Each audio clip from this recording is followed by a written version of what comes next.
Já um entrosamento, uma amizade, né? Então já sinto a alegria, né, de chegar nesse lugar. É um canto muito abençoado daqui de Pernambuco. Lugarzinho frio, parecendo assim, né, um pouco a minha terra, lugar mais alto, mais névoa. Né? E eu tenho uma mensagem para passar para os irmãos hoje, mas antes eu queria apresentar mais assim, um pouco de cada um de nós, nosso objetivo. Então, para quem não me conhece, meu nome é Bruno, meu apelido é Bruno da Montanha, eu moro lá na Serra da Mantiqueira, me apelidaram dessa forma por causa do lugar onde eu moro. Minha esposa Aline, a Priscila, que veio lá da cidade de Itaúna, Minas Gerais, que é próximo de Belo Horizonte, Diego Barreto, que é um missionário obreiro da cidade de Capivari, em São Paulo, Antônio Carlos, que é obreiro lá também, né, ministra estudos bíblicos, né, auxilia no louvor lá em São Miguel, no Rio Grande do Norte. O irmão Maciel, que é de Belo Horizonte, que é o motorista da Kombi, né, que é o obreiro também, missionário. E nós juntamos, né, essa equipe a princípio pensando em fazer uma escola missionária. Então eu sou professor de agricultura, tenho conhecimento de plantio e também de pregação, né, sobre vários temas da palavra, né, principalmente profecias, Daniel e Apocalipse. Então são temas que eu prego na rua, coloco lá o banner, né, faço pregação de rua. A minha esposa é médica naturalista, né, naturopata. Então ela tem esse conhecimento, também é útil, né, para a missão. A irmã Priscila é pedagoga, né, tem especialidade de lidar com as crianças, também dá estudos bíblicos, né, da palavra, estudos avançados. O irmão Diego é evangelista de rua, a especialidade dele é o evangelismo por lado de fora, né? Você abordar ali a tropa de elite, né? Abordar de primeiro, né, a pessoa, né? Seja ela católica, evangélica, ateu, quem seja. Então ele é o que vai na linha de frente aí. E o irmão Maciel também, a gente conheceu um pouco os dias, é da mesma maneira do Diego, é muito da linha de frente, gosta de combate lá na rua também. E a gente onde para leva esse conhecimento, né? Se tem pessoas precisando, né, de conselhos sobre a alimentação, alguma doença, né? A Aline já direcionando ali para a pessoa. Um grupo que está começando, né, a vida no campo, eu já direciono, dou ajuda também nessa questão, né, de como plantar e como se estabelecer no campo, como fazer uma mina d'água e por aí vai. Aí Priscila já pega com as crianças, né, se tiver crianças no grupo, já faz a escolinha, já monta o material, já dá o material para as crianças também. Né? Aí a gente elabora assim planos de fazer evangelismo na rua, aí já vem também o Diego e o Maciel, né, que já tem especialidade de visitar as casas, sabe abordar bem as famílias. O Carlinhos entrou agora na equipe para poder ser aluno, né, vai aprender com a gente esse tempo que a gente está viajando. E quando a gente pousar a nave, né, nós vamos fazer a escola fixa, né, vamos fazer lá em Itaúna, no sítio da irmã Priscila, onde já tem vários irmãos, né, ter um local seguro, fazer a escola de profetas, né. Nós vamos ter ali o curso de treinamento de 3 meses e depois mais 4 meses de estágio em viagem, né. Nós vamos estender ainda essas viagens futuramente, né. Já tem alguns locais já determinados, para que os alunos que aprenderam na escola possam agora em estágio aprender na prática. Então em 7 meses você forma um missionário de viagem, para poder propagar essa mensagem o mais rápido possível. O povo está muito esquenta banco demais, aí começa a ficar discutindo doutrina, começa a ficar discutindo coisa novidade, aí os grupos se desfacelam, aí não dá em nada, né? Infelizmente essa é a realidade que a gente está vendo. Então o que está faltando? Está faltando educação, direcionamento, né? Educando não só os adultos, as crianças também, né? Precisam da educação, porque senão a nossa próxima geração vai ficar assistindo TV, vendo celular e não vai querer saber dessa mensagem nossa, né? Infelizmente é o que está acontecendo. Essa geração agora não tem interesse na nossa reunião, né? Então a gente precisa atrair eles de uma forma, né? E a escola missionária, ela proporciona isso, né? Um atrativo para a juventude, que é o que estava precisando. Então eu vou falar um pouco dessa mensagem de pureza de coração, para que a gente possa absorver a palavra com intensidade, sem a intenção de querer fazer prosélitos por aí. A gente não está interessado em fazer partido. Quem faz partido é político, é futebol, né? Faz time. Nosso interesse é uma salvação do planeta, salvação das almas, das pessoas. Amém. E isso só se faz com amizade. Sem amizade você não salva ninguém. A pessoa tem que se tornar amiga da outra, tem interesse na alma dela para poder salvar ela. Você fazer só partido, você crê nisso aqui, então você é dos nossos. Isso aí está lá. Isso aí é o que está fazendo por aí. É um amigo fazendo outra amigo. Porque nós vamos passar zilhões de anos no céu juntos. Se não aprender a ser amigo aqui na terra, vai chegar brigando no céu, não vai nem entrar. Mas não, ser brigando, vai para lá. Vai brigar lá na terra. O céu é uma harmonia muito grande. Se não aprender a ter pureza de coração aqui na terra, não vai habitar no céu, é impossível. Então vamos abrir a palavra no livro de Isaías, capítulo 1, versículo 18. Vinde, pois, e arrazoemos, diz o Senhor. Ainda que os vossos pecados sejam como a escarlata, eles se tornarão brancos como a neve. Ainda que sejam vermelhos como o carmesim, se tornarão como a lã.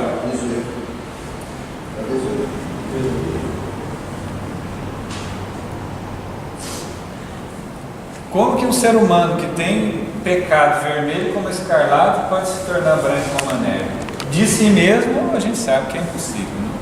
Porque no coração do ser humano, uma vez que o pecado entra e domina o coração, a tendência é só a queda, né? Para os seus pecados se tornar branco como a lã, o que a gente tem que fazer? Qual é a única coisa que o ser humano pode fazer por si mesmo para buscar a salvação? Hebreus 10, 22.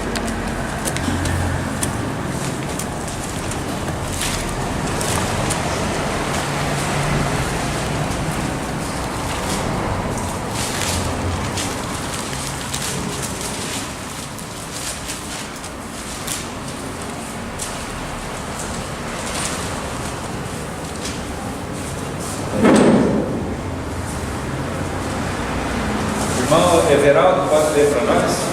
Hebreus 10, 22. Cheguemos-nos com verdadeiro coração, em plena certeza de fé, tendo o coração purificado de má consciência e o corpo lavado com água limpa. Quando você se aproxima de Deus, tem que ser com o coração inteiro. Muitas pessoas se aproximam de Deus só com a metade do coração, só com a parte que interessa. Fala assim, eu estou com uma doença, então eu vou chegar a Deus para Ele me curar. Mas e o resto do coração que precisa ser reformado, né? Hebreus 11, versículo 6.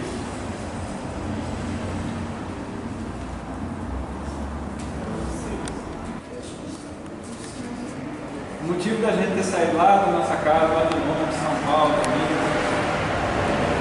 só foi um: fé. Em primeiro lugar, foi um golpe de fé que a gente tem que dar.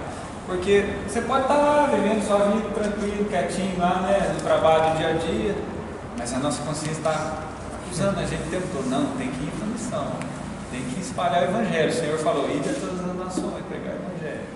E a condição que Deus deu para nós é de ir com os pés. Não é todos que têm essa condição. Alguns fazem de uma forma e outro de outra. Mas todo mundo tem que ser missionário de alguma maneira. Uns são com os pés, outros são com a oração, pedindo para Deus proteger aqueles que estão indo. Amém. Outros falam: não, mas eu tenho meu trabalho, tenho minha família, não tenho como sair. Então dá um jeito, dá um suporte para o outro ir. Fala assim: está aqui uma passagem de ônibus, está aqui uma alimentação para você chegar lá, pronto. É a equipe formada. Na oração, né, pedindo para Deus a proteção dos anjos, na condição financeira, seja o que for, né? na hospitalidade, como são os irmãos aqui também que estão recebendo a gente, e aqueles que vai com os pés. E também tem aqueles que fazem as mensagens, né? Então, os sermões e tudo mais, e também para apresentar, né? Hoje que a gente tem DVD, tem internet, celular, também usa esse recurso, tudo que for útil a gente usa. E estamos aqui pela fé. Amém. E a fé trazendo a gente aqui, conhecendo os irmãos, aí vem o amor, aí a gente começa a ter os laços. E se os laços for da parte de Deus, não desfaz. Amém. E a tendência é só multiplicar e crescer a igreja de Deus. 11, versículo 6. Ora, sem fé é impossível agradar, porque é necessário que aquele que se aproxima de Deus creia que Ele existe e que é galardoador dos que o buscam. Galardoador é o recompensador. Amém. Deus tem recursos infinitos, né?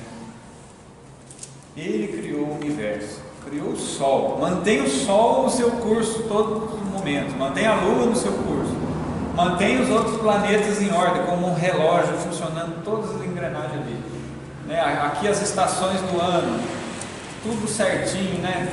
As épocas de chuva, todo o movimento do planeta que você consegue observar, Deus está mantendo. E isso é a prova visível do poder de Deus. Será que Deus não pode fazer aquele pedido mínimo daqui que a gente pede? Às vezes, será que Deus não pode curar? Será que Deus não pode conceder uma condição que a gente está necessitando? Será que Deus não pode nos conceder a sabedoria, o conhecimento, trazer alguém para nos ensinar? Qualquer coisa que você pedir para Deus, Ele faz para você. Para Ele é muito pequenininho. Os pedidos, por maior que seja que a gente pede aqui na terra, é pequeno, perto do tamanho, a capacidade que Deus tem para atender. Só que para poder pedir e Ele atender, precisa purificar o coração primeiro, porque se você pedir algo mal, Ele não vai te dar. Se você pede, por exemplo, Senhor, eu gostaria de um carro, uma Mercedes-Benz, para eu poder andar por aí. Se for para salvar a alma, Deus vai te dar. Agora, se for para você se ostentar e aparecer por aí e destruir a sua alma, não, Ele não vai te dar. Ele não vai te conceder algo que você vai se destruir. Mas Ele permite que a pessoa se enriqueça e busque se ela quiser. Mas da parte dele não. Se é um servo dele que Ele ama, que Ele quer o bem, Ele não vai dar. Por isso muitas vezes no nosso meio as pessoas reclamam, não, mas os ímpios por aí tem tudo e a gente nessa condição aqui e tal. Deus quer salvar a gente. Se Ele não dá, é porque Ele quer salvar. Sabe que se a gente tiver, Ele vai destruir a nossa alma.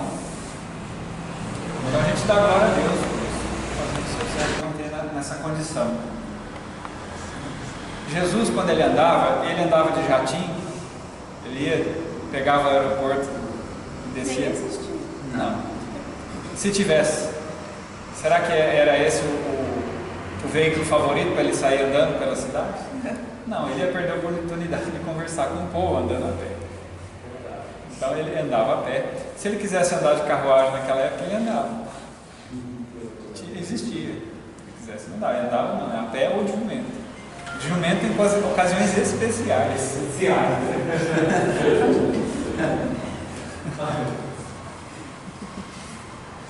A gente estava até brincando, dizendo que a Kombi é como se fosse um jumento moderno. A velocidade está dando 50, 60. Mas glória a Deus por isso. Amém. O que importa é chegar nos lugares. Amém. E se Deus escolheu essa maneira para manter a pureza do coração, é a maneira que a gente se alegra.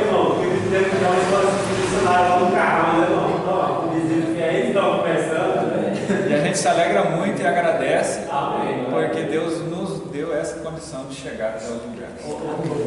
5 mil rodadas, né? 5 mil. Ali, o nome dele é Lia. Então a fé é o que agrada a Deus. Se você tem fé, Deus está contente, né, com a nossa condição. Então tudo que Deus está fazendo aqui na terra para os seus servos é para manter a fé acesa. Porque se o ser humano fica confortável demais, a fé vai apagando. Já tem tudo, não precisa da fé, a fé vai ficando de escanteio. É verdade. Por isso que Jesus tinha aquela condição de vida no semiárido, né? Muito parecido com o clima daqui, né? O clima daqui, ele faz pessoas muito fortes, sabia? Por causa da desvantagem, né? De você ter, por exemplo, a época de seca, e buscar água e toda aquela dificuldade de não poder plantar em qualquer momento, ter que guardar o alimento, né? Os animais sofrem também, e Jesus nasceu na condição muito parecida com essa, porque Deus sabe que saiu dali os melhores missionários do mundo, foram os 12 apóstolos. Então eu creio, da parte de Deus, que aqui Deus escolheu esse lugar do Nordeste, essa região, para sair os melhores missionários desse país. Amém. É algo que eu tenho convicção, que eu creio. Então, se Deus trouxe nós para fazer a missão nesse lugar, é para trocar a trombeta aqui e ver quem são aqueles que vão se levantar daqui para anunciar a mensagem que Deus requer. Amém. Deus seja louvado.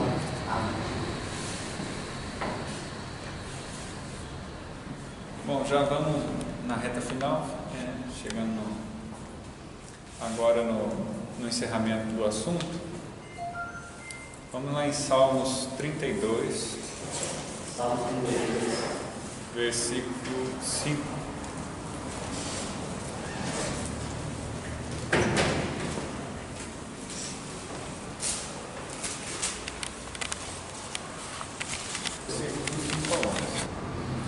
Aline, pode ler?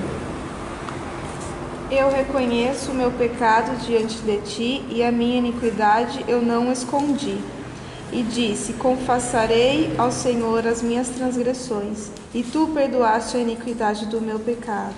Por isso, todos os que são piedosos orará a ti, no tempo em que tu podes ser encontrado.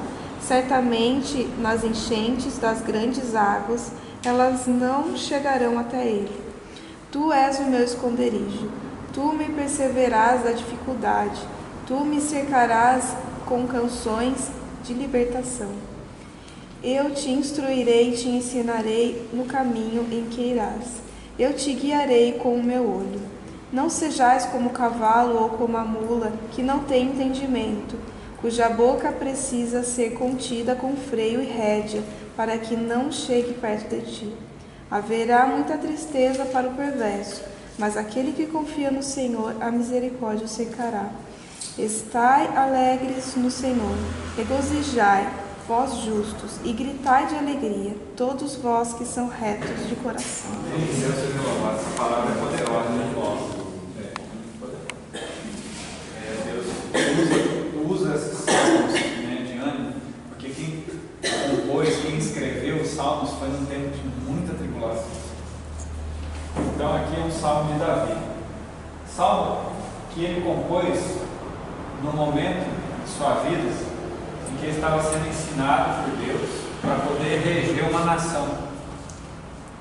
Então, para você reger uma nação, você tem que ter um ensinamento muito forte, muito firmado num alicerce muito firme. Porque qualquer erro que você cometa, você pode destruir toda a nação. Então, Davi teve que ser preparado por Deus numa tribulação muito grande. Pouca gente sabe, mas ele demorou 20 anos para assumir o trono. E ele fugiu de Saul, foi por 13 anos. Quando ele assumiu o trono em Hebron, ele tinha 32 anos, depois em Jerusalém 40 anos, 32 para 33 anos. Então primeiro ele foi rei em Hebron, das tribos de Judá e Benjamim, quando tinha 32, 33 anos. Depois, com 40 anos, ele subiu o trono de todas as 12 tribos de Israel. Só que ele começou a fugir com aproximadamente 20 anos. Então dos 20 aos 32 anos ele ficou sendo perseguido, sofreu muitos anos. Imagina que era você ter que ir para uma caverna, leva os seus pais, todo mundo, porque senão iam matar eles, né? E aí você está excluído da sua nação, mesmo você sendo justo e fazendo o que é reto, te perseguem injustamente. Por isso que você lê os salmos e está lá: Senhor, livra-me daqueles que me cercam, né, que são muitos. É o que mais fala, né? Era a situação dele. Era aquela situação. Então nós hoje estamos vivendo uma situação paralela com isso aí, né? Um ungido perseguido.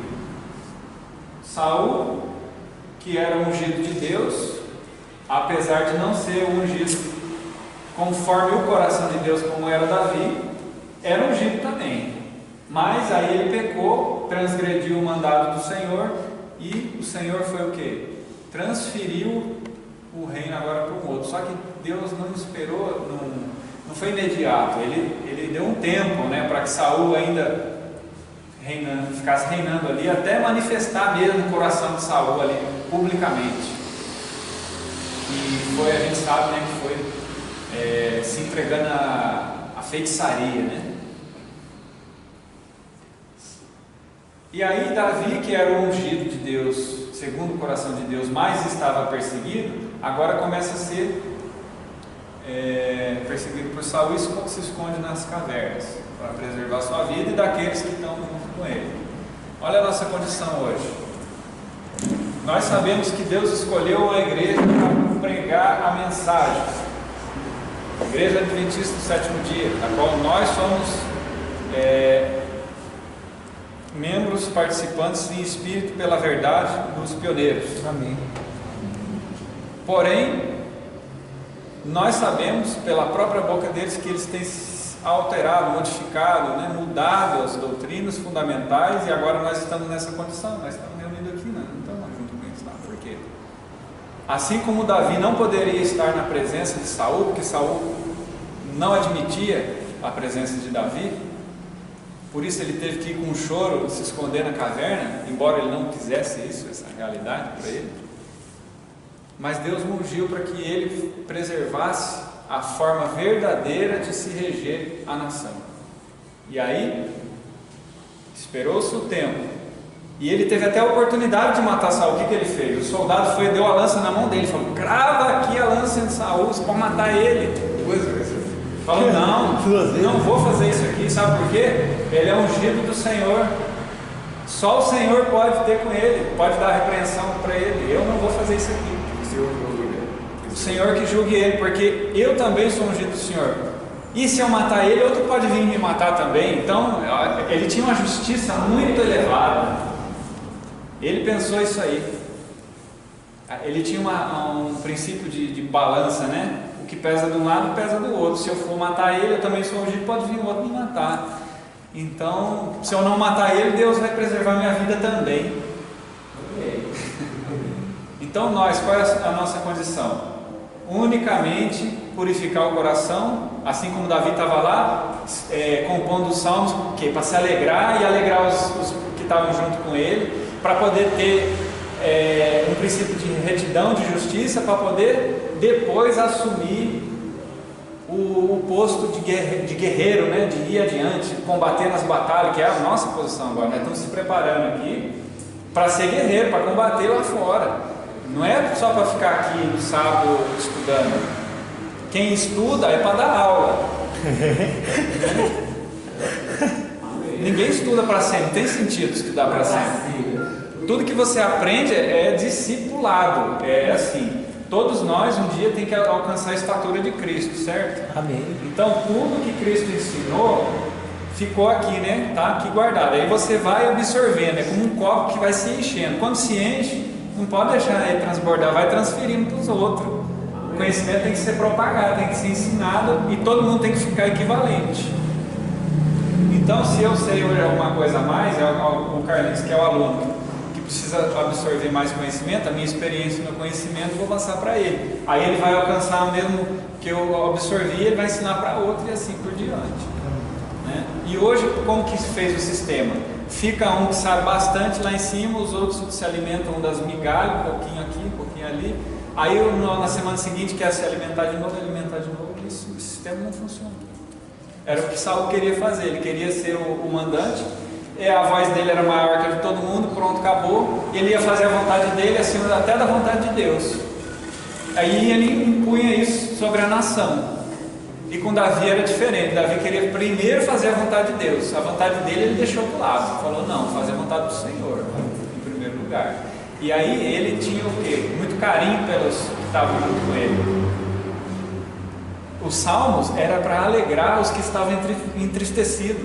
Ele tocava a harpa dentro da caverna para que as pessoas que estavam desanimadas ali ficassem animadas. Né? Nenhum músico toca para si mesmo só, ele tocava para os outros ouvir. Né? E é por isso que está aqui até hoje, para animar nós. Amém. Palavras como essa aqui traz muito ânimo para o povo de Deus. Então, se nós estamos na condição do ungido, perseguido, vamos manter ela, sem atacar a nação, né? Nossa função é atacar os inimigos. Davi atacava os inimigos, ele não atacava a nação de Israel, ele nunca quis ser um partido dividido, ele sempre quis unir. Só que não dava por causa da condição que estava acontecendo. Mas Deus chegou no final e deu a oportunidade. E qual vai ser a nossa oportunidade? Primeiro, a gente mantém os princípios da verdade presente, transforma nossas famílias, nossos grupos, prega a mensagem, vamos batalhar lá fora, e quando chegar o dia da volta de Cristo, da grande tribulação, todo mundo vai ver que o trabalho que nós estamos fazendo é aquilo que Deus designou desde o princípio. Amém. E aqueles sinceros que estão lá vão acabar migrando para a mensagem do último clamor, né? Então a igreja que está lá hoje, né, celebrando o culto, né, fazendo, né, conforme eles estão fazendo, né, em todas as nações que está espalhado, né, igreja adventista, vai chegar um momento em que os sinceros vão ver o tamanho da corrupção da liderança, assim como foi no antigo Israel, assim como foi na época de Jesus, assim como foi na época da Reforma, sempre a história se repetindo. Vai chegar o momento que eles vão ver, olha, tem um povo trabalhando, fazendo acontecer, e o poder de Deus está com eles. Amém. Amém. Chega de divisão, chega de briga, chega de toda semana falar a mesma coisa. Eu até faço um desafio quando vou nos lugares. Nós pregamos Deus único, certo? A adoração verdadeira, que é o sinal de Deus. O selo de Deus está lá, Deuteronômio 6, Deuteronômio 11. Né? Qual é o sinal de Deus? O sinal de Deus na testa e na mão é a adoração ao Deus verdadeiro. E o sábado é a ferramenta que Deus escolheu nos últimos dias para mostrar quem que está do lado de Deus e quem não está. Né? Muitas vezes as pessoas pregam o sábado acima da adoração, mas a adoração está acima do sábado. A adoração ao Deus verdadeiro. Esse é o sinal aqui, ó, na testa e na mão. E essa é a mensagem que nós vamos levar até o fim, até a volta de Cristo. E às vezes a gente se vê muito tempo falando assim, porque é lá na Babilônia, porque a Trindade, que é isso. Quem prega a Trindade é a Igreja Católica. Entre o nosso meio, a gente tem que parar de falar disso. Amém. Muitas Amém. pessoas falam mais da Trindade que os católicos. Amém. Aí toda semana eu falo disso. Aí eu até faço um desafio. Quero ver se vocês conseguem ficar sem falar a palavra Trindade, pelo menos por uns 40 dias. Aí é droga. Sério. É porque a gente tem que falar do Deus único. Está entendendo? Deixa quem está falando de Trindade fica lá, falando lá, os católicos, as outras igrejas, entendeu? É o conceito deles. Nosso conceito é o Deus único. Então, se a gente pegar os sábados para falar de avanço, para falar de modificar o comportamento, de ser pessoas mais... Vencer o pecado, as más tendências. mais focado na restauração da família, né, da ajuda dos irmãos que estão precisando, se o irmão está doente, se o outro está precisando de um alimento, qualquer coisa. Fortalecer mais o grupo. Deus precisa mais de leão na guerra do que de 10 mil ovelhas, entendeu? Prefere 10 leões na guerra do que 10 mil ovelhas, porque as ovelhas só servem para ficar berrando e reclamando o tempo todo, e os leões não, ele vai para atacar e fazer o que tem que fazer, né? Jesus é comparado ao cordeiro e ao leão, né? Ao cordeiro porque ele se entregou e passou já por esse momento, né, de sacrifício. E agora o leão por quê? Porque ele vai vir para destruir o planeta Terra e renovar ele, né? Então nós estamos vivendo nessa condição, né, de Deus transformar e fazer as pessoas virarem leão agora. Leão da frente de julgar, né? Por isso ele é o leão da frente. Essa é a condição nossa hoje, né? Chega de berrar igual ovelha. Amém. Então aqui o último verso para a gente encerrar, Salmos 15. Nossa. Acho todo que o ser humano pode procurar uma vida inteira, e muita gente não encontra, mas está aqui estampado diante de nossos olhos, em poucas palavras.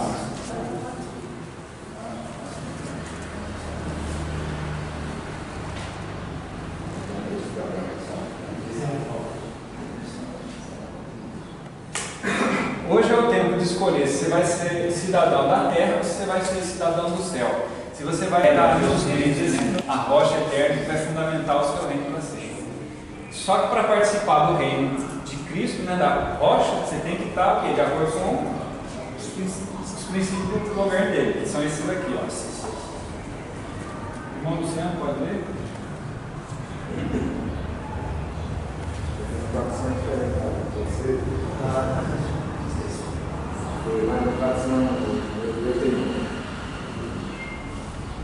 Yahvé, quem pode hospedar-se na tua tenda, quem pode habitar no teu monte sagrado, quem anda com integridade e pratica a justiça, fala a verdade do coração, não deixa a língua correr, em nada lesa seu irmão, nem insulta seu próximo, despreza o ímpio com o olhar, mas honra o que tem a Yahvé, cura com dano da própria, sem se retratar. Não empresta dinheiro com dura, nem aceita suborno contra o inocente. Quem age desse modo jamais vacilará. Jamais vacilará ou jamais será abalado. Ou seja, para você habitar no céu, se você seguir essas regras que estão aqui, você não vai ser abalado. Você vai conseguir ter a vitória, alcançar e chegar lá. Vamos assim, só fazer um passo a passo rapidamente. Primeiro lugar, vive com integridade e pratica justiça. É aquela pessoa que é honesta, né, que tem um comércio, né, vende lá um feijão, alguma coisa, fala, me dá 1 quilo de feijão, aí pesa na balança assim, certinho, lá 1 quilo, tá aqui, né? Não é aqueles que fazem o peso enganoso, né? Põe 900 gramas lá para lucrar mais, não. Vive com justiça. De coração fala a verdade. Aquela pessoa que doa o que doer, a verdade tem que ser dita e vivida também, né? Porque muitas vezes a gente é duro para falar a verdade para os outros, mas na hora da verdade vem com você, afrouxa a correia. Vamos supor, liga alguém, né, na sua casa, aí toca o celular, você chega lá, aí eu não vou atender não, não pega não, entende aí, fala que eu não sou. Isso é muito comum, né?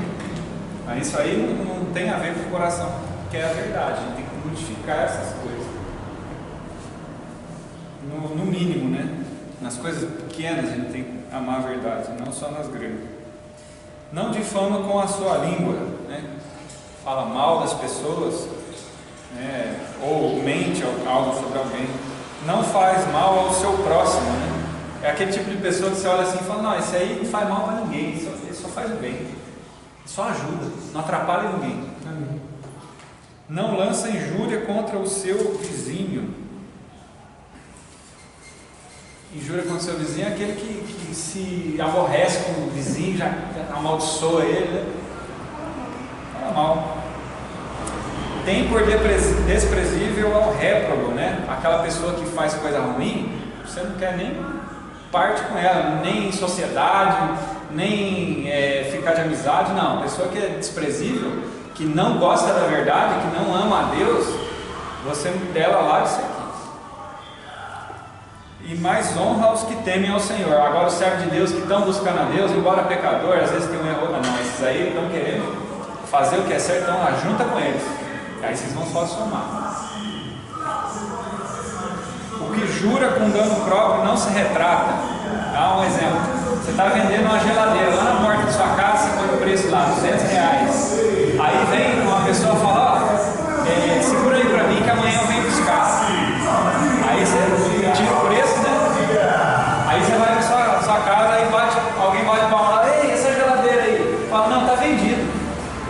Ah, por quanto você vendeu? Eu vendi por 200, eu te dou 250 nela agora. Você vende para mim. E aí, o que você faz? Como está escrito, com dano seu não muda, não se retrata. Não, 200 para o outro lá, já está feito, não vou mudar. Com dano seu você não muda. E o que não empresta o seu dinheiro com usura. O que é usura? Alguém pode dizer? Juros. Sim. Se você empresta, é para receber a quantia. Se você emprestou R$1.000, é R$1.000 que você vai receber. Contra o inocente, né? Aquela pessoa que às vezes é advogado, né? Aí vai salvar um bandido, né, da cadeia. Aí tem que criar os alhos, criar as maracutaias lá, isso aí. Se vier te oferecer dinheiro para suborno contra inocente, de jeito nenhum você não deve aceitar.